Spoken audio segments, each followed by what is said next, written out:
پچھتا رہی ہو؟ بشرا نے دکھی دل سے پوچھا۔ بالکل بھی نہیں، بس ڈرتی اس بات سے ہوں کہ کہیں وہ مجھے طلاق نہ دے دیں۔ باولی تو نہیں ہوئی؟ بشرا نے حیرانی بھرے لہجے میں پوچھا۔ ایک غنڈے کے ساتھ ساری زندگی گزارنا چاہتی ہو؟ اس سے بہتر تھا کہ اسی دلاور شیخ سے شادی کر لیتی، تمہارا بھائی تو نہ جاتا۔ ماں جی، میں اس قابل نفرت شخص کے ساتھ ساری زندگی کیسے گزارتی؟ اور یہ کیسا ہے؟ بتایا تو ہے ہمیشہ اس کے ساتھ رہنا چاہتی ہوں۔ بے وقوف حرام کی دولت کی چکا چوند بس عارضی خوشی فراہمی کرتی ہے۔ تناوش نے منہ بنایا۔ اگر مجھے اس کی دولت سے کچھ لینا ہوتا تو گھر سے اپنے پرانے کپڑے سمیٹنے نہ پہنچ جاتی۔ پھر کیا بات ہے؟ ماں جی، آپ نے ابو جان سے پسند کی شادی کی تھی نا؟ وہ ماں کی گود میں سر رکھ کر لیٹ گئی۔ ہاں بیٹی، مگر وہ بے وفا ہمیشہ ساتھ رہنے کا عہد نہ نبھا سکا۔ بشرا اپنے محبوب شوہر کی یاد میں کھو گئی تھی۔ ابو جان آپ کو کیوں اتنا پیارا تھا ماں جی؟ بشرا اس کے ماتھے پر لب رکھتے ہوئے شفقت سے بولی، کسی کا پیارا لگنا اختیار میں تھوڑا ہی ہوتا ہے پگلی۔ تناوش نے معنی خیز لہجے میں پوچھا، مطلب آپ جانتی ہیں کہ کسی کو چاہنا بے اختیاری فعل ہے؟ ہاں جانتی ہوں، مگر برابری اور مسابقت بھی کوئی حیثیت رکھتی ہے چندا۔ کبیر علی خان بہت بڑی شخصیت ہے اور ہم نہایت حقیر، ہم کبھی اس کے مقام تک نہیں پہنچ سکتے۔ تم اس کے نزدیک ایک کھلونے سے زیادہ حیثیت نہیں رکھتی ہو، اور جب کھلونے سے دل بھر جایا کرتا ہے تو اسے توڑ دیا جاتا ہے یا کسی کے حوالے کر دیا جاتا ہے۔ وہ عزم سے بولی، فکر نہ کرے ماں جی، اگر میں اس کے مقام تک نہیں پہنچ سکتی تو اسے اپنی حیثیت تک لے آؤں گی۔ بہتر تو یہی ہوگا کہ طلاق لے کر دوبارہ اپنا گھر بسا لو۔ اگر لوگوں کی باتوں سے ڈرتی ہو تو ہم یہ گھر بیچ کر کہیں اور چلے جائیں گے۔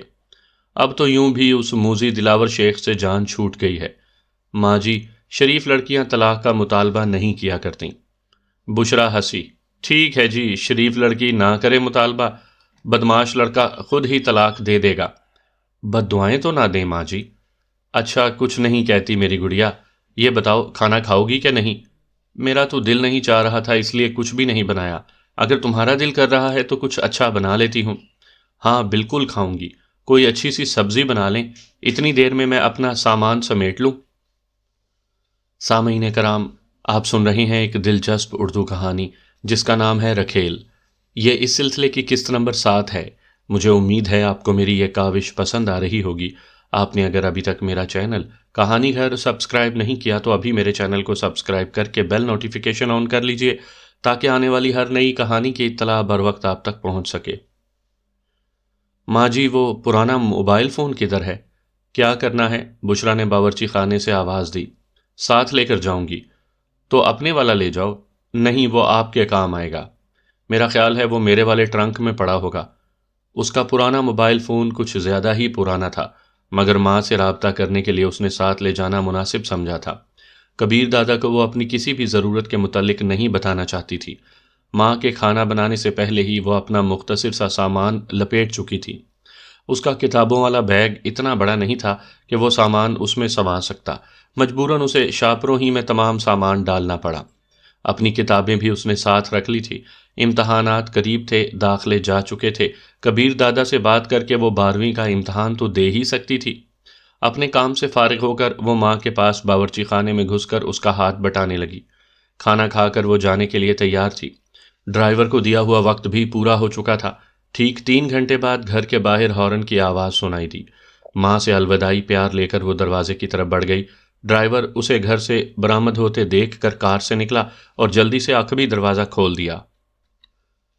خفیہ اڈے پر پہنچنے سے پہلے ہی اسے شہاب قصوری کی کال آ گئی تھی۔ وہ اس سے ملاقات کرنا چاہتا تھا۔ کبیر دادا نے اڈے میں گھسنے کے بجائے شہاب شاہ سے ملنا ضروری خیال کیا۔ اس کے حکم پر ڈرائیور نے گاڑی شہاب شاہ کی کوٹھی کی طرف موڑ دی۔ وہاں وہ اکیلا نہیں تھا۔ اخلاق حسین شاہ، سپرنٹینڈنٹ پولیس ضمیر حسین اوڈھو، نوشاد خان آفریدی، بابر حیات اور نقیب اللہ جان وہاں موجود تھے۔ تمام جرم کی دنیا کے بڑے بڑے نام تھے۔ دیکھا جاتا تو کراچی کے اصل مالک یہی تھے۔ انہوں نے اپنے کام کرنے کے علاقے بانٹے ہوئے تھے۔ ہر ایک اپنے علاقے میں خود مختار تھا۔ بھتہ خوری، منشیات فروشی، اسلحے کی سمگلنگ، اغوا برائے تاوان، ٹارگٹ کلنگ، شراب خانے، جوئے کے اڈے، جسم فروشی کے اڈے وغیرہ چلانا اور اس کے علاوہ بھی بے شمار جرائم کی دلدل میں وہ گردن تک دھنسے ہوئے تھے۔ ثواب اور گناہ ان کی نظر میں فرضی اور خیالی باتیں تھیں۔ وہ اللہ پاک کی ذات پر ایمان رکھتے تھے یا نہیں، اس بارے میں انہوں نے کبھی سنجیدگی سے نہیں سوچا تھا۔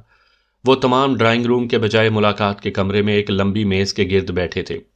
صدارت کی کرسی پر شہاب شاہ قصوری بیٹھا تھا۔ اس کے دائیں جانب پہلی کرسی کبیر دادا کے لیے خالی پڑی تھی۔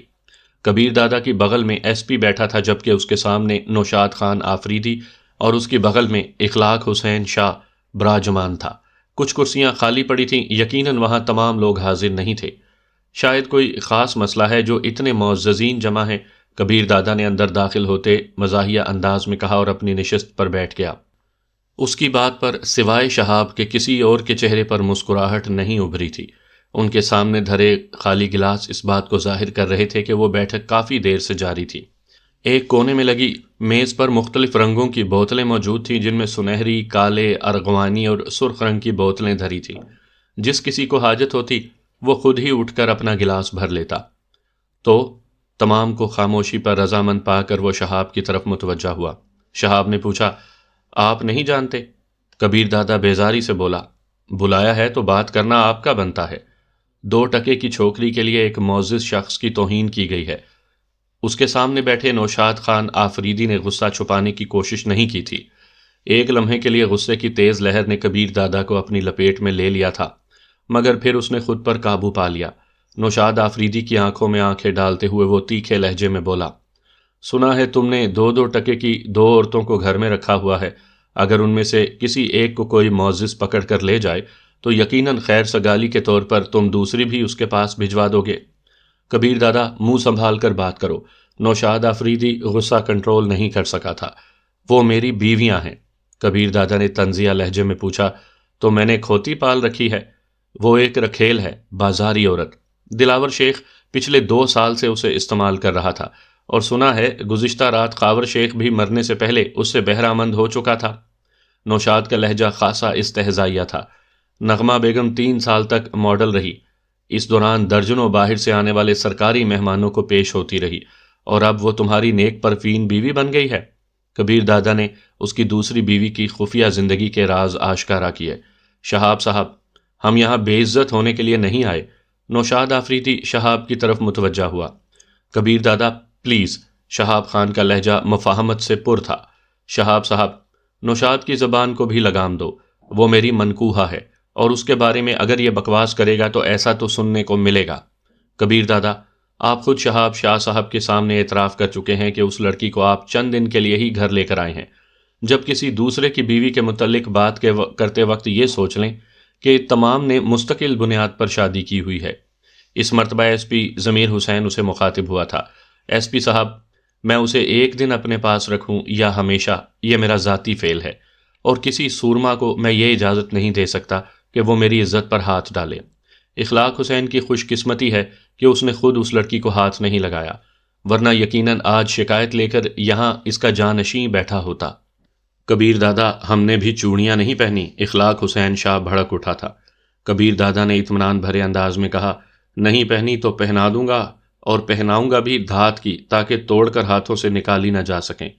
کبیر دادا، آپ چاہتے ہیں کہ ہم آپس کا معاہدہ توڑ دیں، اور پھر جس کی جتنی طاقت ہے وہ اس کے ساتھ میدان میں آ جائے؟ نقیب اللہ جان نے بھی کبیر دادا ہی کو قصوروار ٹھہرایا تھا۔ کبیر دادا، تھوڑا ٹھنڈے دماغ سے سوچیں، خواہ مخواہ بات بڑھانے سے کچھ نہیں ملے گا۔ شہاب نے اسے نرم کرنا چاہا۔ کبیر دادا کو صاف نظر آ رہا تھا کہ اس کی آمد سے پہلے اخلاق حسین اپنے لیے میدان ہموار کر چکا تھا۔ بابر صاحب، آپ بھی کچھ بولیں تاکہ میں ایک ساتھ تمام کو جواب دے سکوں۔ کبیر دادا نے خاموش بیٹھے بابر حیات کی رائے بھی جاننا چاہی۔ بابر حیات کھنکار کر گلا صاف کرتے ہوئے گویا ہوا، جو کچھ سنا ہے اس کے مطابق تو آپ ہی کی غلطی نظر آ رہی ہے، کیونکہ اس سے پہلے بھی ہم ایک دوسرے کی رکھیل اور منظور نظر پر ہاتھ ڈالتے رہے ہیں، مگر اس کی وجہ سے کبھی کسی گینگ کے سربراہ پر ہاتھ نہیں اٹھایا گیا۔ البتہ کسی کارندے وغیرہ کو مار کر بدلہ لینا ایک عام سی بات ہے۔ ہم تمام تو علیحدہ ہوتے ہوئے بھی ایک ہیں۔ غصہ کرنا اور لڑنا جھگڑنا تو عام بات ہے، مگر ایسی صورت میں بھی ہم ایک دوسرے پر ہاتھ نہیں اٹھاتے۔ کبیر دادا نے طائرانہ نگاہ تمام کے چہروں پر ڈالی اور کہنے لگا، تمام حضرات اخلاق حسین کی یک طرفہ گفتگو سن کر مجھے غلط گردان رہے ہیں، حالانکہ اس معاملے میں سراسر اخلاق حسین غلطی پر ہے۔ کل میرا نکاح تھا اور میں اچھی طرح جانتا تھا کہ اس لڑکی کو چھیڑنے والا دلاور شیخ کس کا آدمی ہے، لیکن اس ضمن میں نہ تو اخلاق حسین کو کچھ کہا اور نہ شہاب صاحب کو کوئی شکایت کی۔ البتہ دلاور شیخ سے حساب کتاب کرنا میری مجبوری تھی۔ رات ہی کو اخلاق حسین شکایت کرنے شہاب صاحب کے پاس پہنچ گیا اور اسی وقت میں نے اپنی صفائی پیش کر دی تھی۔ اسے یہ شکایت تھی کہ میں نے اس محلے میں آ کے اس کے آدمیوں کا داخلہ کیوں بند کر دیا۔ اب ان 15-20 گھرانوں پر تو اس کی سیاست یا غنڈہ گردی کا انحصار نہیں ہے نا۔ اس کا کہنا تھا کہ کبیر دادا نے جو لوگوں کو مجمع میں بیٹھ کر اعلان کیا ہے کہ اب اس محلے میں کوئی غنڈہ نہیں آئے گا، تو وہ اعلان بس کہنے کی حد تک ہی رہے، جبکہ کبیر دادا کبھی زبان دے کر نہیں پھرا۔ یہ بات آپ تمام لوگ بھی اچھی طرح جانتے ہیں۔ وہاں سے جناب خفا ہو کر چلے گئے اور مجھے بے عزت کرنے اور نیچا دکھانے کے لیے اپنے آدمی میری منکوہا کے گھر بھیج دیے، جو اسے دھوکے سے خاور شیخ کی کوٹھی پر لے گئے۔ مجھے جب اپنی بیوی کے غائب ہونے کا پتہ چلا تو میں سیدھا اس کے پاس پہنچا اور اپنی منکوہا کے بارے استفسار کیا۔ محترم الٹا مجھ پر طنز و تشنیع کے تیر چلانے لگا۔ مجبوراً میرا بھی ہاتھ اٹھ گیا اور اس کی خوش قسمتی کہ خاور شیخ اپنے مذموم مقصد میں کامیاب نہیں ہو سکا تھا، ورنہ اس پر میرا قرض باقی تھا۔ اب وہ قرض اس سے کیسے وصول کرتا، اس بارے کچھ کہنا فضول ہے کہ وہ بات گزر گئی۔ باقی تمام کا یہ کہنا ہے کہ وہ لڑکی میری رکھیل ہے اور اسے بیوی کے حقوق حاصل نہیں ہیں، تو یہ نہایت غلط بات ہے، کیونکہ جب میں نے نکاح پڑھا دیا ہے تو اس قسم کے تخمینے ثانوی رہ جاتے ہیں کہ اس نے میرے ساتھ ایک دن رہنا ہے یا ہمیشہ۔ آخر میں یہی کہوں گا کہ جو کچھ ہوا ہے وہ یہیں ختم کر دیا جائے تو بہتر رہے گا۔ ویسے ساری غلطی کبیر دادا کی بھی نہیں ہے اور اب اس بات کو ختم کیا جانا چاہیے۔ کیا خیال ہے شاہ جی؟ بابر حیات نے اپنی طرف سے فیصلہ سنا دیا تھا۔ اس لڑکی کی وجہ سے میرے 2 اہم آدمی قتل ہوئے ہیں، وہ خود چل کر میرے پاس معافی مانگنے آئے گی۔ اب میں اسے 1 رات میں معافی دیتا ہوں یا 2 راتوں میں، اس کا تعین میں اسے ملنے کے بعد ہی کروں گا۔ ممکن ہے 1 رات کے لیے میں اسے نوشاد افریدی کے پاس بھی بھیج دوں۔ اگر کبیر دادا کو یہ منظور نہیں تو پھر تیار رہے، وہ لڑکی جہاں بھی ہمارے ہتھے چڑھی ہم بدلہ لینے سے پیچھے نہیں ہٹیں گے۔ سارے گروپوں کی ہمدردی پا کر اخلاق حسین کمینگی پر اتر آیا تھا۔ اخلاق کی بات سن کر سوائے شہاب قصوری کے تمام کے چہروں پر مسکراہٹ رینگ آئی۔ صاف نظر آ رہا تھا کہ کبیر دادا کی مخالفت صرف حالیہ مسئلے کی وجہ سے نہیں تھی اور وہ کسی بھی طرح کبیر دادا کو نیچا دکھانے کے خواہاں تھے۔ کبیر دادا اطمینان سے بولا، ان اچھی شرائط کو نہ ماننے والا کوئی بے وقوف ہی ہو سکتا ہے۔ 2 راتیں کوئی اتنی زیادہ قیمت بھی نہیں ہے کہ مجھے انکار کرنا پڑے، اور یقیناً پہلی رات جب وہ شاہ صاحب کے ساتھ ہوگی تو اس کی جگہ شاہ صاحب کی بڑی بیٹی فرحانہ میری تنہائی دور کرنے آئے گی، اور دوسری رات جب وہ نوشاد آفریدی کے ساتھ ہوگی تو اس کی چھوٹی بیگم نغمہ میری بیوی کی جگہ سنبھالے گی۔ بکواس بند کرو۔ نوشاد آفریدی غضبناک ہوتا ہوا اپنی جگہ پر کھڑا ہو گیا تھا، مگر یہ کھڑا ہونا اسے مہنگا پڑا۔ کبیر دادا اپنی نشست سے سپرنگ کی طرح اچھلا، 1 پاؤں درمیانی میز پر رکھتے ہوئے اس نے آگے کی طرف چھلانگ لگائی اور چوڑی میز کو عبور کرتا ہوا نوشاد آفریدی پر جا پڑا۔ اسے گریبان سے تھامتے ہوئے اس نے 1 لات اخلاق حسین کو بھی رسید کر دی تھی۔ وہ کرسی سمیت فرش پر لمبا ہو گیا تھا۔ اس کے ساتھ ہی کبیر دادا نے ایک ہی ہاتھ سے نوشاد آفریدی کو سر سے بلند کر کے اس کی پیٹھ دیوار سے لگا دی تھی۔ اب بتاؤ بکواس کون کر رہا ہے؟ کبیر دادا کا سرد لہجہ نوشاد آفریدی کو دہلا گیا تھا۔ باقی تمام ایک لمحے کے لیے سن ہو گئے تھے۔ ہوش میں آتے ہی وہ بے ساختہ نوشاد خان کو چھڑانے کے لیے کبیر دادا کی طرف بڑھے۔ کبیر دادا، یہ کیا بے وقوفی ہے؟ چھوڑو اسے۔ شہاب اور بابر حیات بیک زبان بولے۔ کبیر دادا کے ہاتھ کے دباؤ سے نوشاد آفریدی کے گلے کی رگیں پھول گئی تھیں۔ اسے سانس لینے میں دشواری پیش آ رہی تھی۔ اس نے خود کو چھڑانے کے لیے حرکت کی کوشش کی، مگر کبیر دادا کی طاقتور گرفت سے آزاد نہ ہو سکا۔ دونوں نے کبیر دادا کو دائیں بائیں سے پکڑ لیا تھا۔ کبیر دادا نے جھٹکا دے کر نوشاد آفریدی کو قالین پر پھینکا اور دوبارہ اپنی نشست پر جا بیٹھا۔ موبائل جیب سے نکال کر وہ کسی کا نمبر ڈائل کرنے لگا تھا۔ بابر حیات اور شہاب قصوری نے نوشاد کو کرسی پر بٹھایا۔ اخلاق حسین بھی کرسی کو سیدھا کر کے بیٹھ گیا تھا۔ دونوں کے چہرے غصے اور خجالت سے سرخ ہو گئے تھے۔ ایسا کرو، اپنے تمام آدمیوں کو بتا دو کہ آج رات 9 بجے کے بعد کوئی حدود بندی اور علاقہ نہیں رہے گا۔ وہ جہاں چاہیں اپنا کاروبار کر سکتے ہیں، اور اگر کوئی بھی رکاوٹ ڈالنے یا رخنہ اندازی کی کوشش کرے تو اڑا دینا۔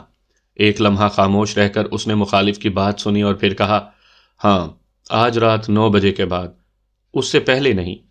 اس کے رابطہ منقطع کرتے ہی شہاب قصوری تشویشناک لہجے میں بولا، یہ کیا مذاق ہے کبیر دادا؟ مذاق یہ ہے یا وہ جو دونوں خبیث کر رہے ہیں؟ 8 بجے تک اگر اخلاق حسین نے گھر آ کر میری بیوی سے معافی نہ مانگی تو پھر نتائج کے ذمہ دار آپ لوگ خود ہوں گے۔ یہ کہتے ہی کبیر دادا ان کی بات سنے بغیر کرسی سے اٹھ کر لمبے ڈگ بھرتا ہوا وہاں سے باہر نکل گیا۔ تو بلی تھیلے سے باہر آ ہی گئی۔ کبیر دادا کے باہر جاتے ہی ایس پی ضمیر نے ہنکارا بھرا۔ بابر حیات نے کہا، اس کا ذمہ دار اخلاق حسین شاہ ہے۔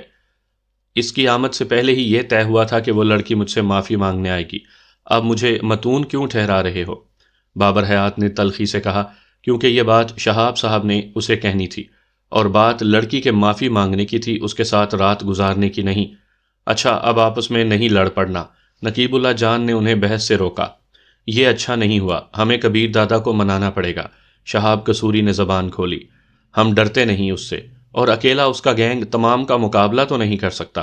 نوشاد آفریدی نے انکار میں سر ہلایا۔ بابر حیات نے صورتحال کا تجزیہ کرتے ہوئے کہا، بے وقوفوں کی سی بات نہ کرو، وہ اکیلا نہیں ہے۔ یہاں پر صرف 6 گینگز کے بڑے موجود ہیں، 5 نے آنے کی زحمت ہی نہیں کی ہے۔ اگر ان 5 کو کبیر دادا اپنے ساتھ ملا لیتا ہے تو یقیناً وہ بھاری پڑیں گے۔ خود کبیر دادا کا گینگ بھی سب سے بڑا ہے۔ ایس پی نے منہ بناتے ہوئے کہا، اسی لیے تو وہ انڈر گراؤنڈ حلقوں پر حکمرانی کے خواب دیکھ رہا ہے، اور یہ موقع اسے ہم لوگ فراہم کر رہے ہیں۔ بابر حیات کی گفتگو سے اندازہ لگانا مشکل نہیں تھا کہ وہ کبیر دادا کے لیے دل میں نرم گوشہ رکھتا ہے۔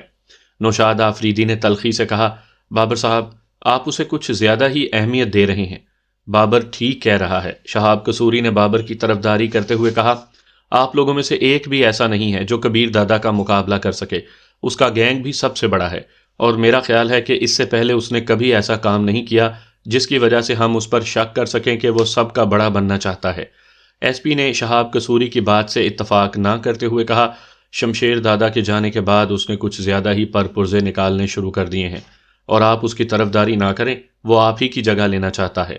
شہاب قصوری صاف گوئی سے بولا، میں شمشیر دادا کی طرح کا بڑا نہیں ہوں، میں تو بس آپ تمام کو ایک جگہ اکٹھا کر کے صلح صفائی کروا دیتا ہوں، اس سے بڑھ کر غالباً میری کوئی حیثیت نہیں۔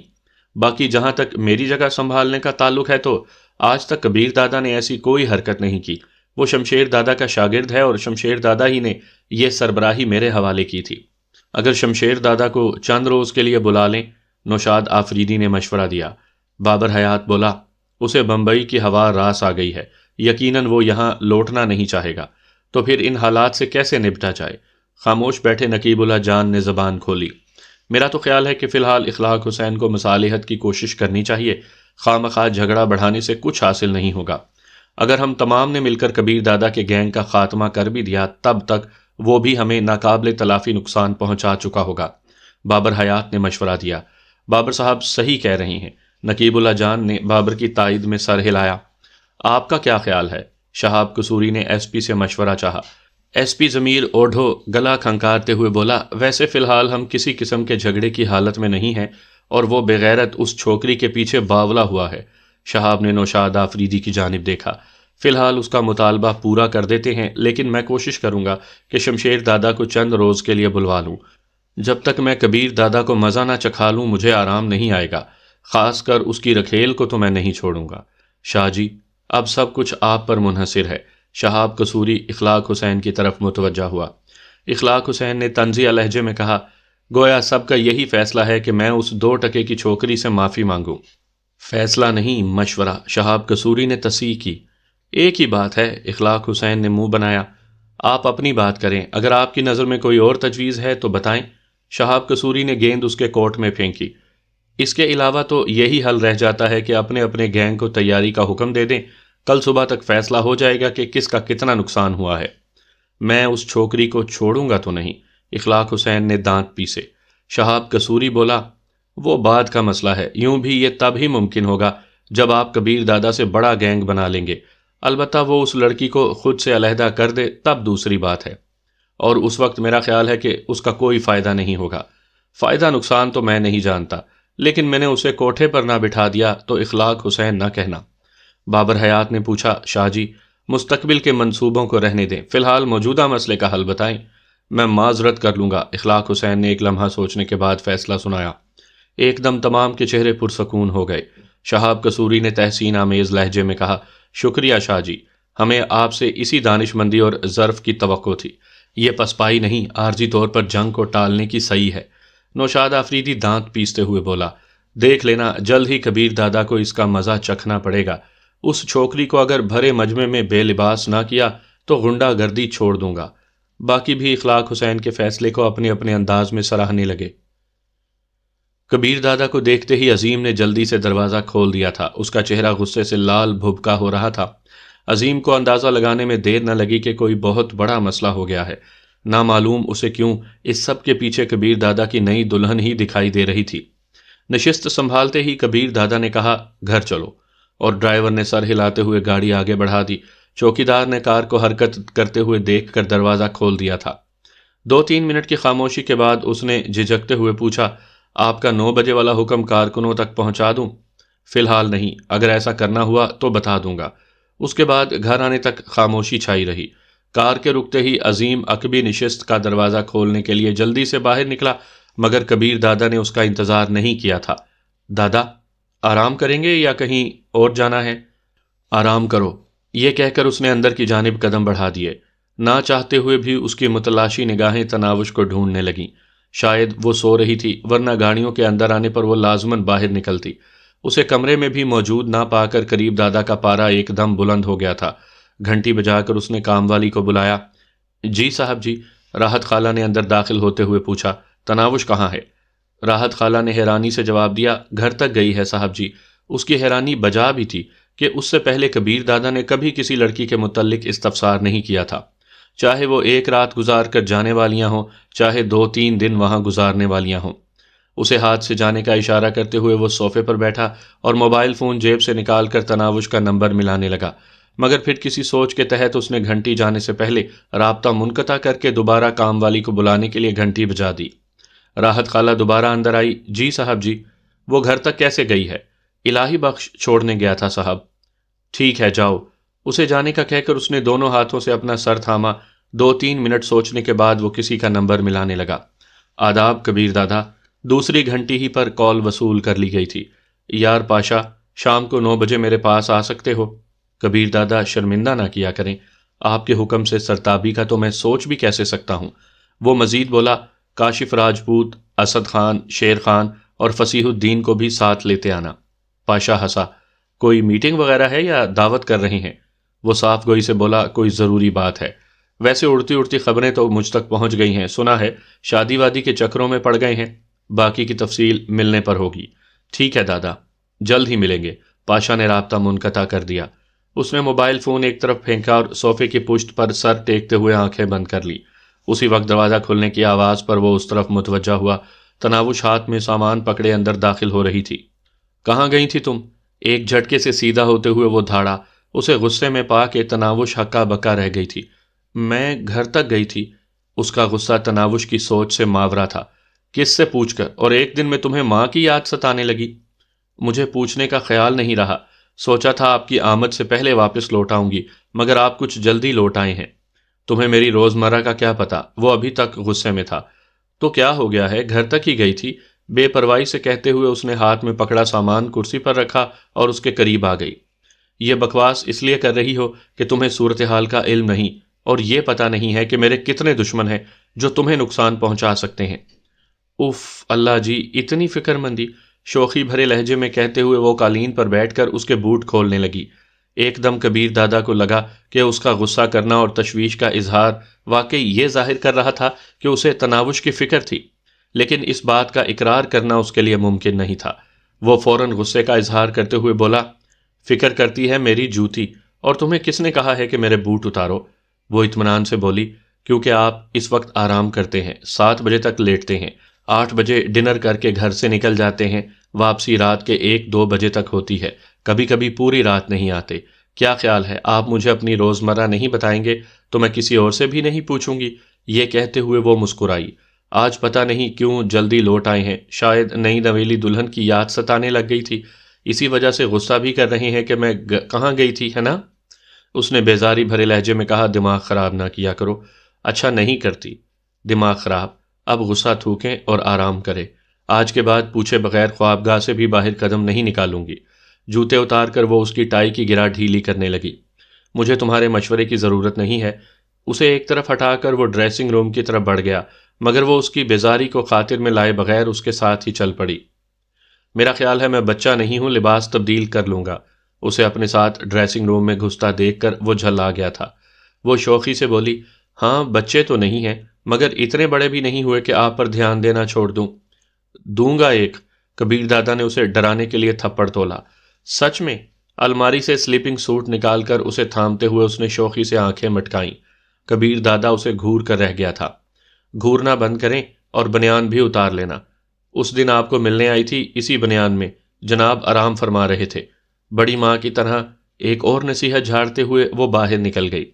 کبیر دادا کو سمجھ میں نہیں آ رہا تھا کہ وہ کیسے اس کی ہر بات برداشت کر رہا تھا۔ ڈریسنگ روم سے نکل کر اس نے اپنا سامان اٹھایا اور دوبارہ اندر گھس آئی۔ الماری میں لٹکے خالی ہینگرز کے ساتھ وہ اپنے کپڑے لٹکانے لگی۔ کبیر دادا لباس تبدیل کر کے بیڈ کی طرف بڑھ گیا۔ وہ بھی اپنے کپڑے اور جوتے وغیرہ سنبھال کر بیڈ کی طرف بڑھ گئی۔ اس کے ساتھ پڑے تکیے پر کوہنی سے ٹیک لگا کر بیٹھتے ہوئے وہ اس کے بالوں میں انگلیاں پھیرنے لگی۔ آج جلدی کیوں آئے؟ تناوش کا لہجہ بالکل کسی خیال رکھنے والی بیوی کا سا تھا۔ تمہیں اس سے کیا کہ میں کس وقت لوٹتا ہوں؟